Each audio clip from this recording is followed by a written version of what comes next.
We got Mr. Emmanuel Anyegbenam, a legal practitioner, joining us from studios in Abuja. Good morning, and we appreciate your patience while all of this went on. But just go ahead and give us your impression about preparations for elections, particularly because if the INEC guidelines, if some have challenged the guidelines or the process of it coming out in court, will there be any implications, and what will they be if they proceed with these guidelines for the elections? Well, let me say that we are back to where we have always been. If we take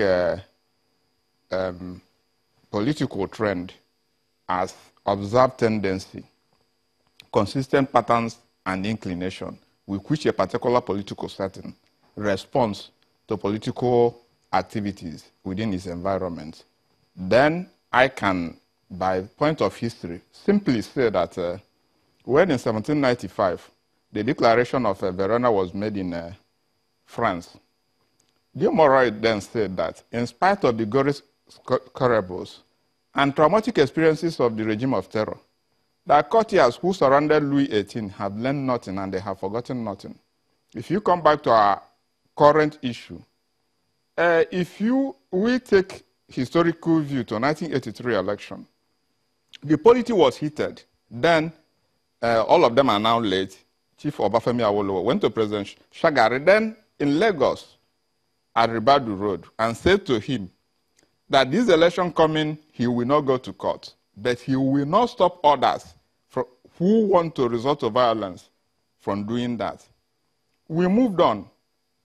The same INEC under EU, we saw a lot of issues which were really pertinent on the Independent Electoral Commission as a regulatory body over elections in this country.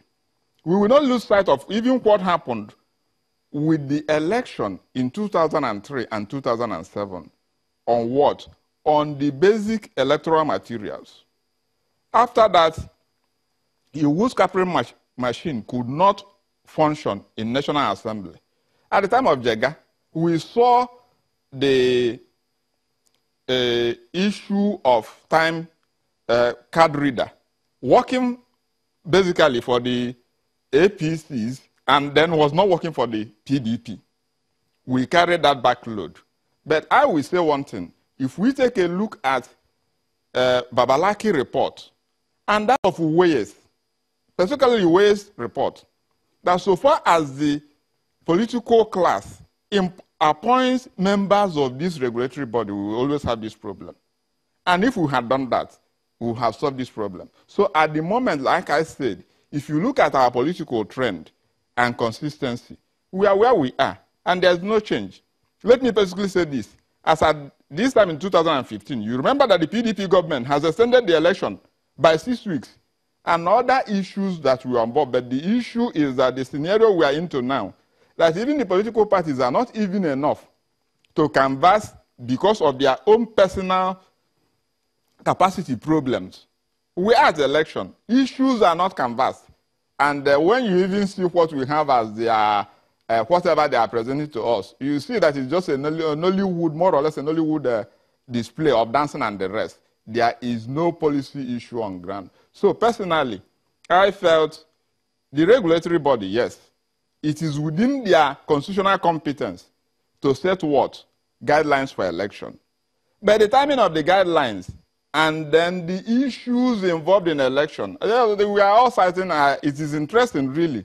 Let me take a cue from Kaduna State in Second Republic. That was where a miracle more or less happened. Because Barebe Musa emerged with 13 members, not more to 15 members of the House of Assembly, in a House of Assembly of 100 and something members.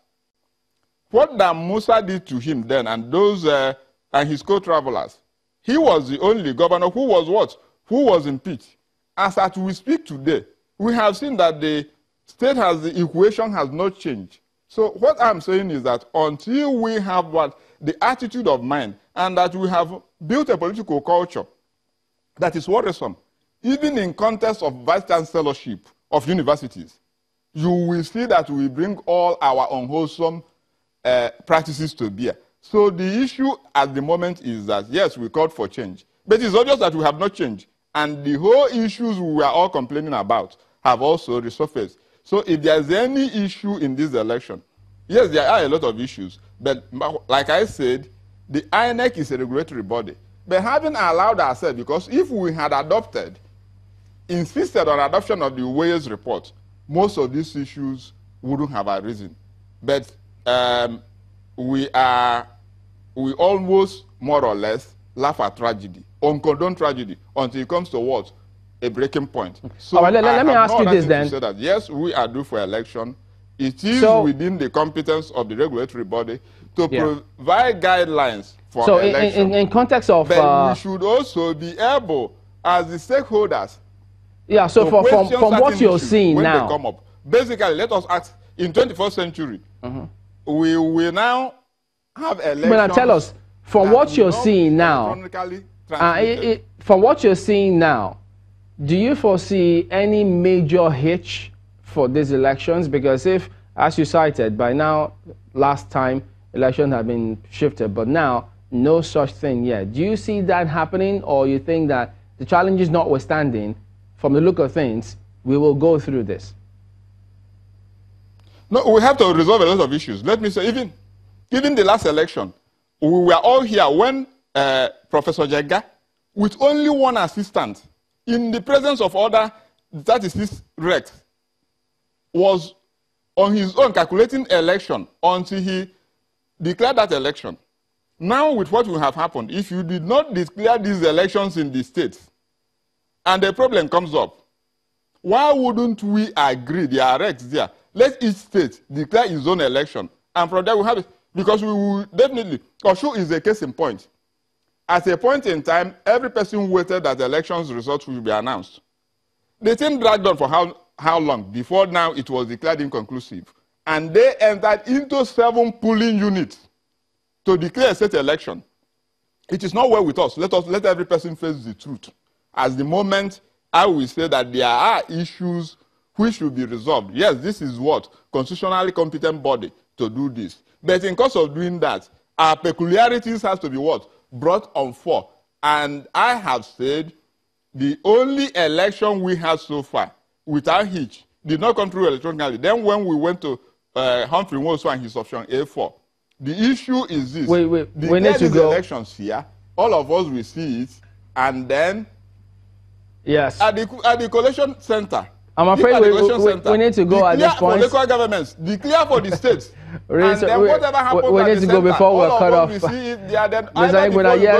We know you have a lot to say, but not to worry. We'll still have another opportunity to take a look at some of those provisions. We appreciate your coming on and your patience this morning, Mr. Emmanuel Anyegbunam, a legal practitioner.